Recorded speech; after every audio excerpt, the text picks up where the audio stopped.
Hello, everybody. I'm going to try to do something relatively impossible, which is have this little chat while I have one of our brand new puppies in the room.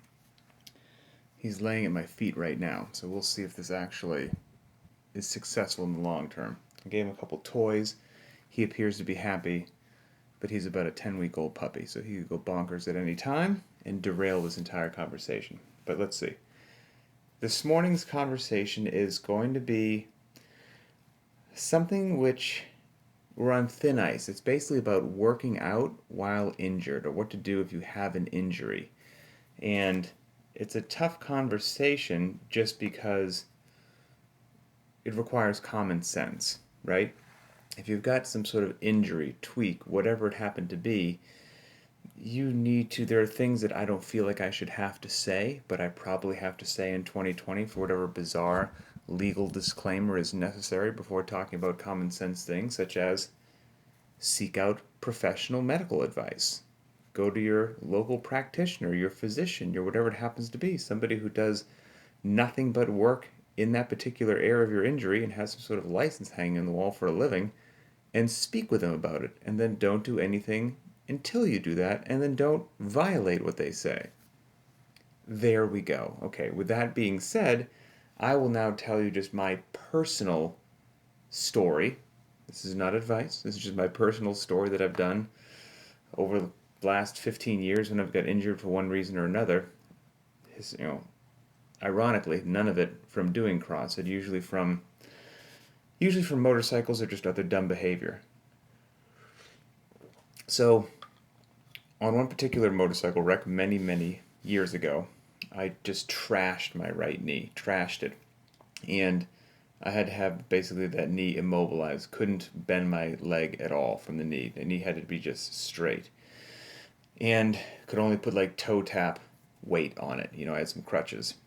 So, what I was well within my ability to do. I still kept working out, but I worked out around that leg and not being able to bend the knees. So I did things such as squats to a box or a medicine ball with just my good leg, so kind of like a pistol, like a one-legged squat.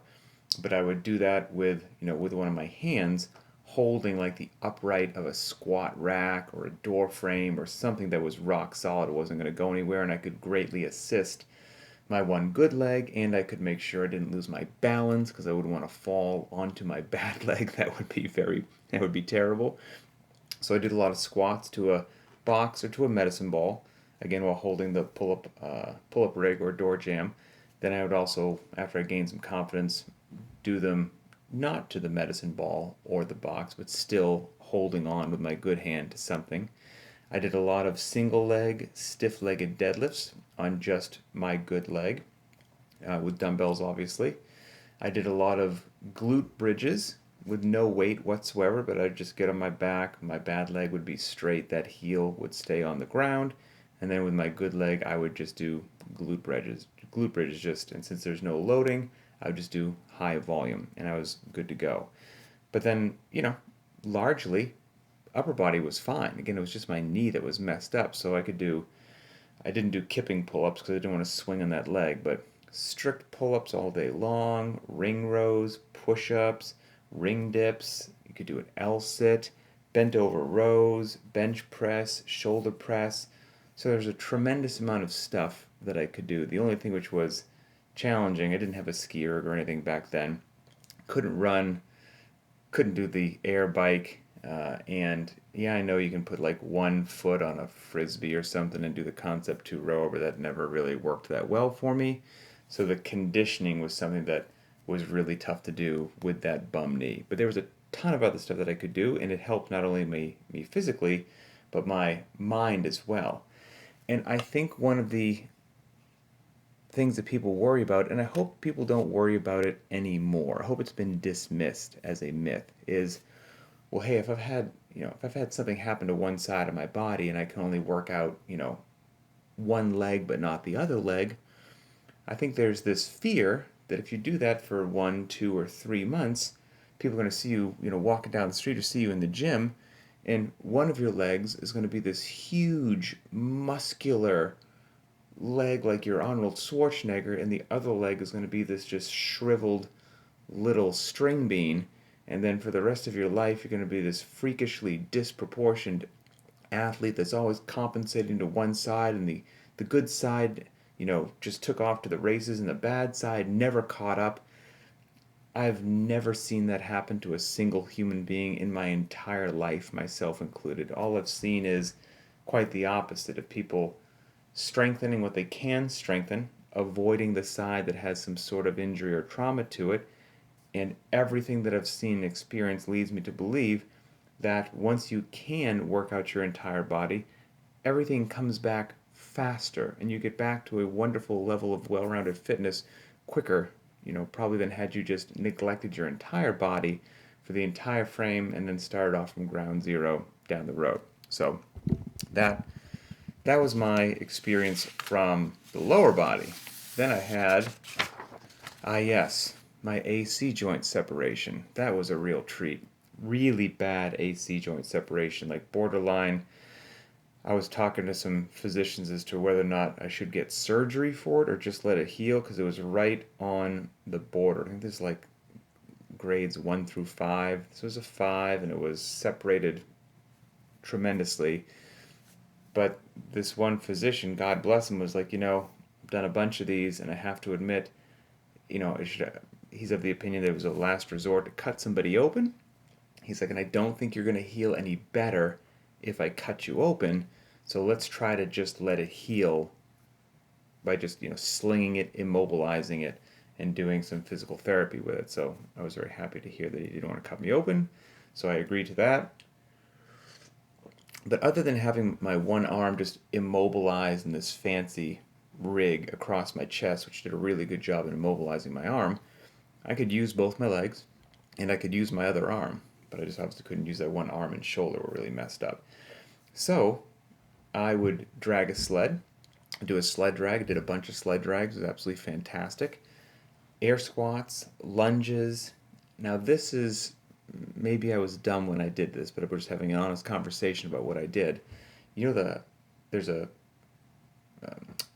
barbell you can back squat with called the safety squat bar. It's an unusual looking bar if you've never seen one before, but it basically has these handles, these foam pads that rest up on your shoulders, and you grab the bar with your hands in an unusual position compared to a regular just straight bar that you would squat across your back. I could actually have that bar rest on my back, and it weighs more than just a 45-pound bar. And I could do some weighted squats with that thing, and it felt just fine. So that was a great way to get under a little bit of loading. I was lucky to obviously have access to that particular barbell. One arm ring rows, and I would just adjust the angle so that I was able to do a one arm ring row. Hollow rocks I could do, one arm dumbbell deadlifts, one arm kettlebell swings, one arm dumbbell snatches, one arm kettlebell snatches, one arm dumbbell cleans, one arm dumbbell thrusters. I actually did slow and deliberate burpees. As odd as that may sound, since I had one arm, the other one was immobilized across my chest, they were very slow. I would just get down on, place my good hand on the ground, go to one knee, go to the other knee, get down. I wouldn't lay my bad arm down against the ground, but I would, extend my arm into kind of an extended push-up position and then just get back up, just so I was getting down and getting up, getting down and getting up, getting down and getting up, just to move the old body. That's it. I wasn't really worried about that going quickly and making that into some sort of a conditioning movement. Again, it was just to move. I could do one arm concept 2 rowing. I could do one arm sessions on the air bike, but I couldn't do any running in any way, shape, or form because even though I hadn't injured my legs, the jolting and jostling around, if I ran on my AC joint, wasn't any good. So I didn't do that. But that was a lot easier, in my opinion anyway, to do a whole tremendous amount more things than when I couldn't use my knee in any way, shape, or form. And then the third and final one, which we will discuss, this one was annoying, the most annoying one.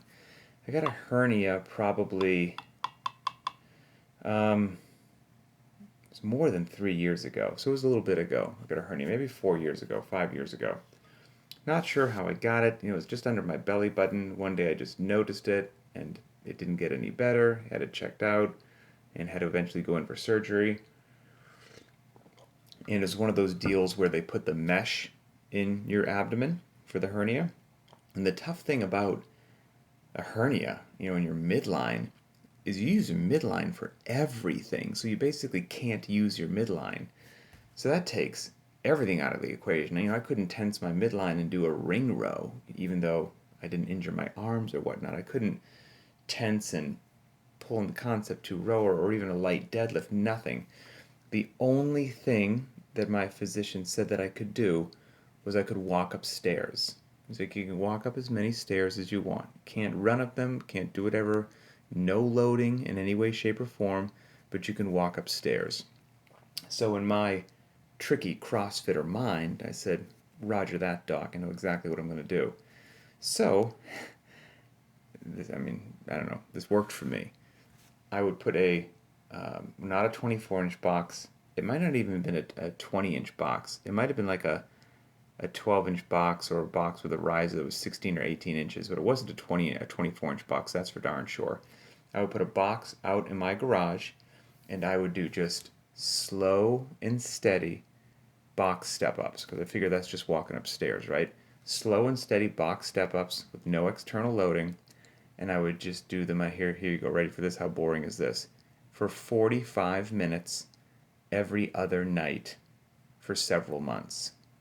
That was my workout, because that's basically all that I could do. 45 minutes, slow box step-ups every other night for 2 to 3 months. It was miserable. But even though it was miserable, it was wonderful at the same time, because I found something that I could do, something to keep moving. And I don't know how everybody else out there is wired, but I would go absolutely bonkers if I couldn't do anything at all. Zilch, zero. I think as much as it would hurt my body, it would kill me mentally. And so I found something that I could do, and it was good for the spirit as much as it was good for the body.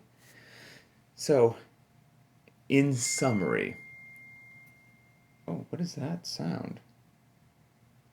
There's an odd sound that just came out of my house. I have no idea what that was.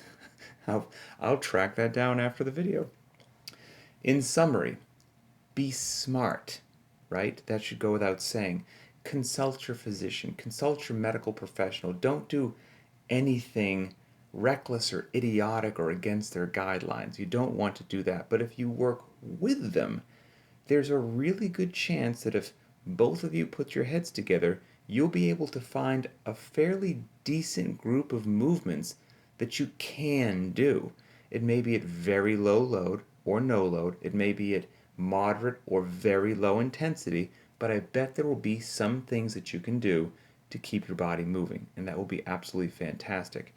But you don't want to do anything that will disrupt, delay, or endanger your healing. You want it to be complementary to the healing process, right? Not counterproductive to the healing process.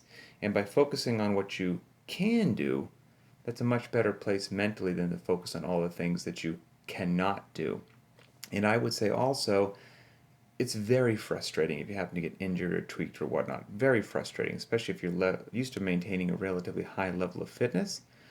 But do not rush to come back. I've seen far too many people be impatient, rush to come back, not give themselves the proper time they needed to heal, and then, in my mind, you've got two choices. You can rush back to be 70% for the rest of your life, which sounds terrible to me, or you can take your time and do what you need to do to actually come back to 100%. And yeah, you might not be happy with your body composition because you can't work out for a week, whatever it happens to be, but it will come back. It will come back. But if you rush, you may shoot yourself in the foot very badly, and you just may have to then take a whole bunch of more time to redo properly what you should have done right the first time. So that's it. So enjoy. Have a great day. Enjoy the dumbbell deadlifts today, and we will talk later.